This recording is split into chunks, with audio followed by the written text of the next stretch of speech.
मानसरोवर आज जो चीन में स्थित है, कभी ठमानस सरोवर के नाम से विश्वविख्यात था और उसमें रहने वाले हंस तो नीले आकाश में सफेद बादलों की छटा से भी अधिक मनोरम थे। उनके कलरव सुंदर नर्तकियों की नुपुर ध्वनियों से भी अधिक सुमधुर थे।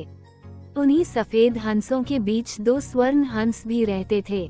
दोनों हंस बिल्कुल एक जैसे दिखते थे और दोनों का आकार भी अन्य हंसों की तुलना में थोड़ा बड़ा था। दोनों समान रूप से गुणवान और शीलवान भी थे। फर्क था तो बस इतना कि उनमें एक राजा था और दूसरा उसका वफादार सेनापति। राजा का नाम धृतराष्ट्र था और सेनापति का नाम सुमुख। दोनों हंसों की चर्चा देवों, नागों, यक्षों और विद्याधर ललनाओं के बीच अक्सर हुआ करती थी। कालांतर में मनुष्य योनि के लोगों को भी उनके गुण सौंदर्य का ज्ञान होने लगा। वाराणसी नरेश ने जब उनके विषय में सुना तो उसके मन में उन हंसों को पाने की प्रबल इच्छा जागृत हुई। तत्काल उसने अपने राज्य में मानस सदृश एक मनोरम सरोवर का निर्माण करवाया, जिसमें हर प्रकार के आकर्षक जलीय पौधे और विभिन्न प्रकार के कमल जैसे पद्म, उत्पल, कुमुद, पुंडरीक, सौगंधिक, तमरस और कहला विकसित करवाए। मत्स्य और जलीय पक्षियों की सुंदर प्रजातियां भी वहां बसाई गईं। साथ ही राजा ने वहां बसने वाले सभी पक्षियों की पूर्ण सुरक्षा की भी घोषणा करवाई, जिससे दूर दूर से आने वाले पंछी स्वच्छंद भाव से वहां विचरण करने लगे।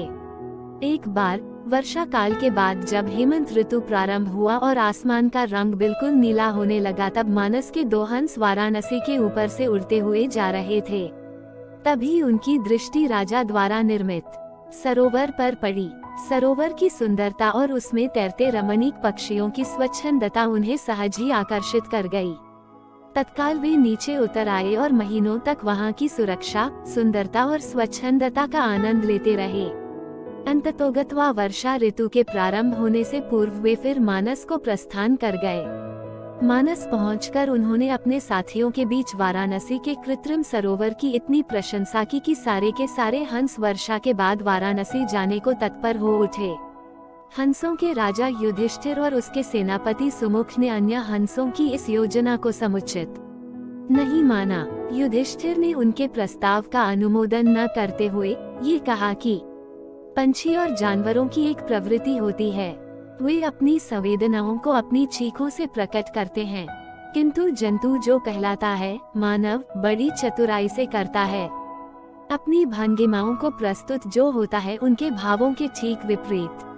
फिर भी कुछ दिनों के बाद हंस राज को हंसों की जिद के आगे झुकना पड़ा और वो वर्षा ऋतु के बाद मानस के समस्त हंसों के साथ वाराणसी को प्रस्थान कर गया। जब मानस के हंसों का आगमन वाराणसी के सरोवर में हुआ और राजा को इसकी सूचना मिली तो उसने अपने एक निषाद को उन दो विशिष्ट हंसों को पकड़ने के लिए नियुक्त किया।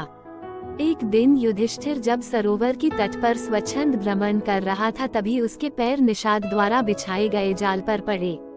अपने पकड़े जाने की चिंता छोड़ उसने अपनी तीव्र चीखों से अपने साथी हंसों को तत्काल वहां से प्रस्थान करने को कहा, जिससे मानस के सारे हंस वहां से क्षण मात्र में अंतर्धान हो गए। रह गया तो केवल उसका एकमात्र वफादार हमशक्ल सेनापति सुमुख। हंसराज ने अपने सेनापति को भी उड़ जाने की आज्ञा दी, मगर वह दृढ़ता के साथ अपने राजा के पास ही जीना मरना उचित समझा। निषाद जब उन हंसों के करीब पहुंचा तो वह आश्चर्यचकित रह गया, क्योंकि पकड़ा तो उसने एक ही हंस था, फिर भी दूसरा उसके सामने निर्भीक खड़ा था। निषाद ने जब दूसरे हंस से इसका कारण पूछा तो वह और भी चकित हो गया, क्योंकि दूसरे हंस ने उसे यह बताया कि उसके जीवन से बढ़कर उसकी वफादारी और स्वामी भक्ति है। एक पक्षी के मुख से ऐसी बात सुनकर निषाद का हृदय परिवर्तन हो गया। वो एक मानव था, किंतु मानव धर्म के लिए वफादार नहीं था। उसने हिंसा का मार्ग अपनाया था और प्राणातिपात से अपना जीवन निर्वाह करता था। शीघ्र ही उस निषाद ने अपनी जागृत मानवता के प्रभाव में आकर दोनों ही हंसों को मुक्त कर दिया। दोनों हंस कोई साधारण हंस तो थे नहीं।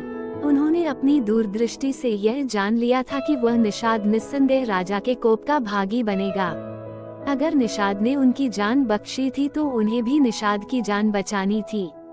अतः तत्काल वे निषाद के कंधे पर सवार हो गए और उसे राजा के पास चलने को कहा। निषाद के कंधों पर सवार जब वे दोनों हंस राज दरबार पहुँचे तो समस्त दरबारीगण चकित हो गए। जिन हंसों को पकड़ने के लिए राजा ने इतना प्रयत्न किया था वे स्वयं ही उसके पास आ गए थे। विस्मित राजा ने जब उनकी कहानी सुनी तो उसने तत्काल ही निषाद को राजदंड से मुक्त कर पुरस्कृत किया। उसने फिर उन ज्ञानी हंसों को आतिथ्य प्रदान किया तथा उनकी देशनाओं को राजदरबार में सादर सुनता रहा।